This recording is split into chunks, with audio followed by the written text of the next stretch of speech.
Saudara-saudari yang terkasih, selain bulan Kitab Suci, pada bulan September ini ada dua peringatan terkait dengan Santa Perawan Maria.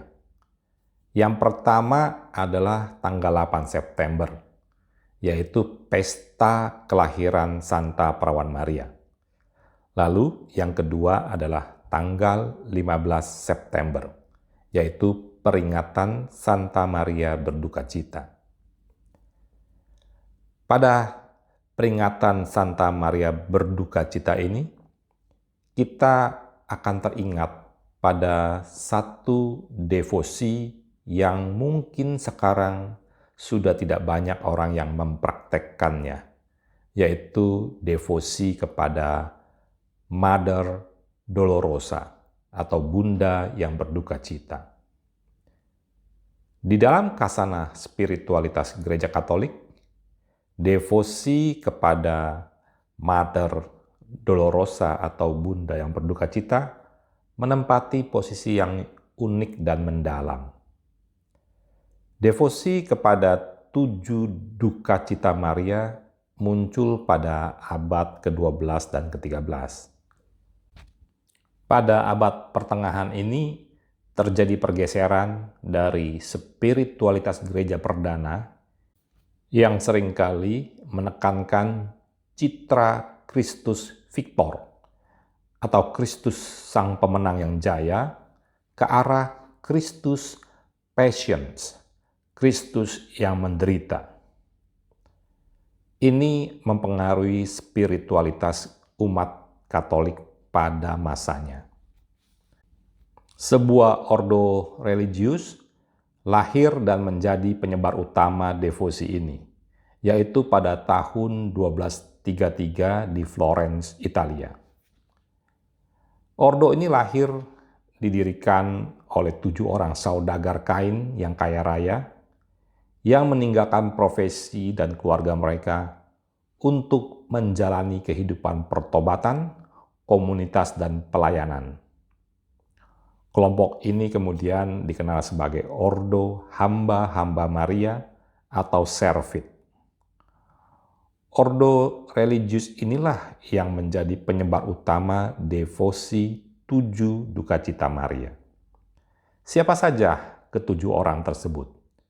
Ketujuh orang tersebut adalah Santo Bonfilius Monaldi, Santo Bonagionca Manetti, Santo Manetus del Antella, Santo Amedius Amidei, Santo Hugo Lippi Ugo Cioni, Santo Sostene Sostegni, dan Santo Alexius Falconieri. Perkembangan devosi ini diperkuat oleh wahyu-wahyu pribadi yang memberikan struktur populer pada praktik ini. Wahyu yang diterima oleh Santa Brigitta dari Swedia pada tahun 1373 sangat berpengaruh.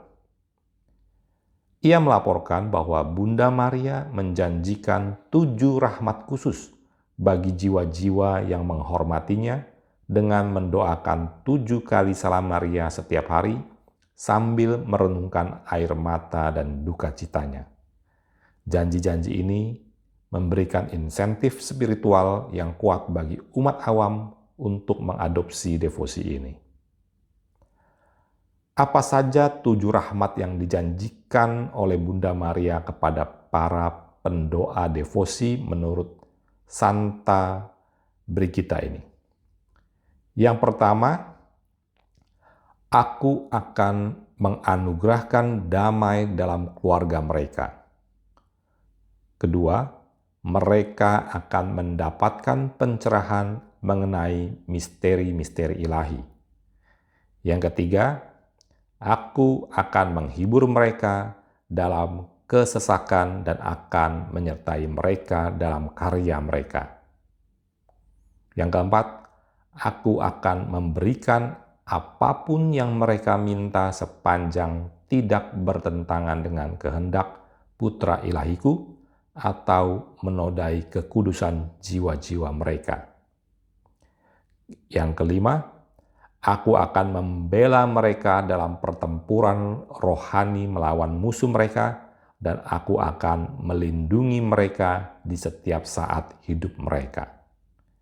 Yang keenam, aku akan memberikan pertolongan yang kelihatan di saat ajal mereka. Mereka akan memandang wajah bunda mereka. Yang ketujuh, aku memperoleh rahmat ini dari putra ilahiku, bahwa mereka yang menyebarluaskan devosi kepada air mata dan duka citaku akan direnggut langsung dari kehidupan duniawi ini ke kebahagiaan surgawi yang abadi.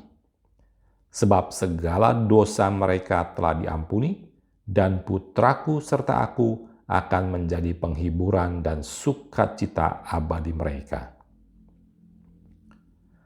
Pada tahun 1482, pesta 7 duka cita Maria secara resmi dimasukkan ke dalam Missale Romawi dengan nama Santa Perawan Maria Bunda Berbelas Kasihan.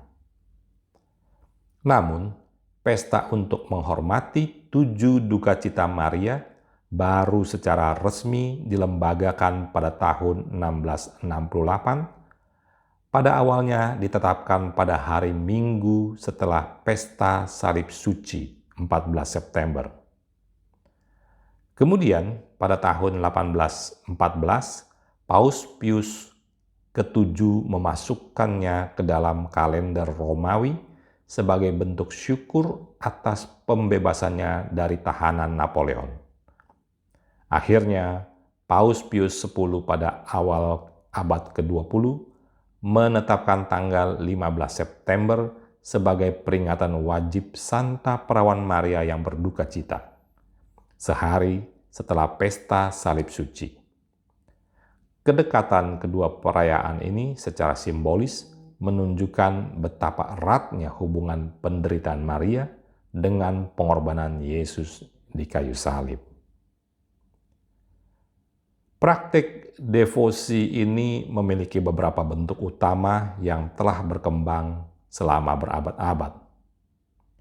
Yang pertama, litani 7 duka cita Maria, yaitu sebuah doa permohonan yang menyapa Maria dengan berbagai gelar yang terkait dengan penderitaannya, seperti bunda yang menderita, sumber air mata, dan penghiburan bagi yang berduka. Yang kedua, Rosario Servit atau Rosario 7 duka cita. Ini adalah bentuk praktik yang paling umum yang dikembangkan oleh Ordo Servit. Rosario ini terdiri dari 7 peristiwa, di mana setiap peristiwa didaraskan 1 kali Bapa Kami dan 7 kali Salam Maria, sambil merenungkan salah satu dari 7 duka cita. Doa ini biasanya diawali dengan doa tobat dan diakhiri dengan 3 Salam Maria untuk menghormati air mata Bunda Maria. Yang ketiga, Via Matris atau Jalan Bunda, sebuah devosi yang serupa dengan Via Crucis atau Jalan Salib. Dalam devosi ini, umat beriman melakukan ziarah spiritual dengan merenungkan ke-7 stasi duka cita Bunda Maria. Lalu, apa saja 7 duka cita yang kita renungkan dalam devosi ini atau dalam Rosario Servit ini? Duka cita yang pertama, nubuat Simeon, yaitu Simeon menubuatkan kepada Maria bahwa sebuah pedang akan menembus jiwanya karena penderitaan yang akan dialami putranya. Diambil dari Injil Lukas bab 2 ayat 34 sampai dengan 35. Duka cita yang kedua adalah pelarian ke Mesir. Keluarga kudus harus melarikan diri untuk menghindari pembantaian oleh Raja Herodes menghadapi banyak kesulitan sebagai pengungsi. Ini diambil dari Matius bab 2 ayat 13 sampai dengan 14. Duka cita yang ketiga, kehilangan Yesus di bait Allah. Selama 3 hari, Maria dan Yusuf mencari Yesus dengan cemas. sebelum menemukannya di antara para alim ulama di Bait Allah.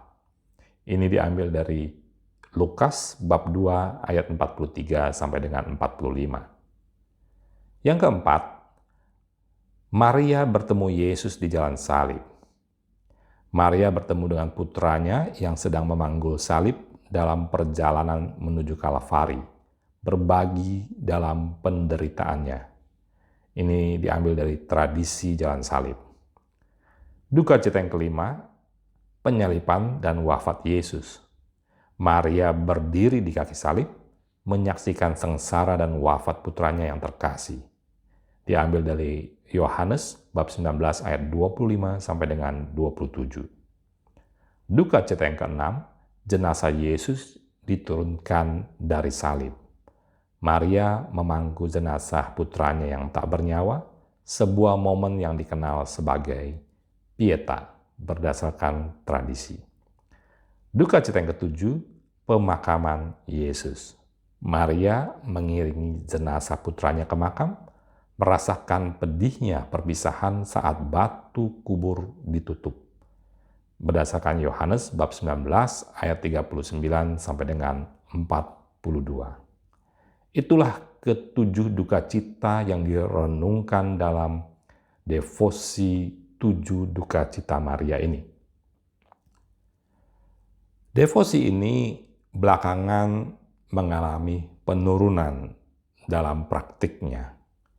Tidak ada satu penyebab tunggal yang secara eksplisit menjelaskan mengapa devosi ini mungkin kurang dipraktikkan secara luas saat ini dibandingkan dengan devosi lain seperti rosario. Namun, beberapa faktor umum yang mungkin mempengaruhi tren devosi dalam gereja Katolik dapat menjadi kemungkinannya. Yang pertama, pergeseran fokus spiritualitas. Setelah Konsili Vatikan II, ada penekanan yang lebih besar pada liturgi, terutama Ekaristi, sebagai pusat kehidupan iman. Hal ini mungkin secara tidak langsung menggeser fokus dari beberapa devosi tradisional. Yang kedua, munculnya devosi-devosi baru.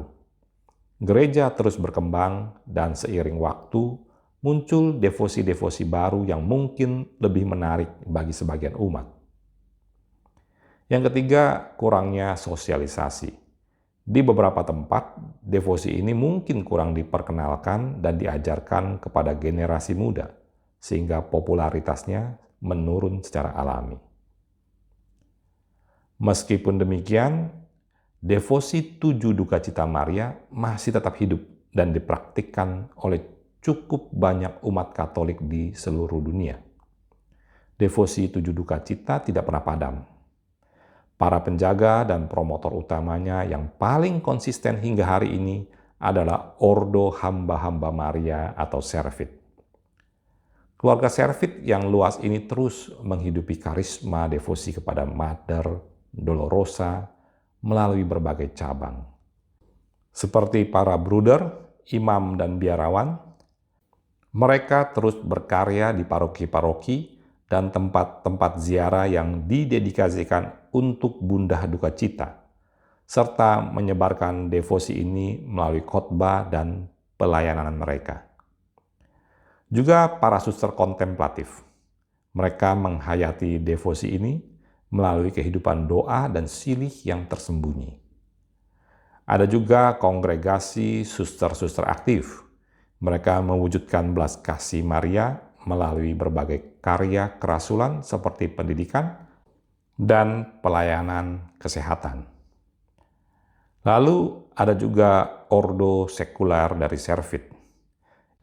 Ini adalah kelompok krusial yang terdiri dari pria dan wanita awam yang berkomitmen untuk menghayati spiritualitas Servit dalam kehidupan sehari-hari mereka.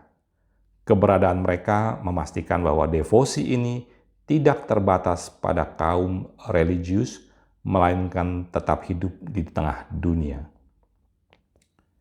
Mari kita tetap hidupkan khazanah kekayaan spiritualitas dari gereja Katolik kita yang tercinta ini.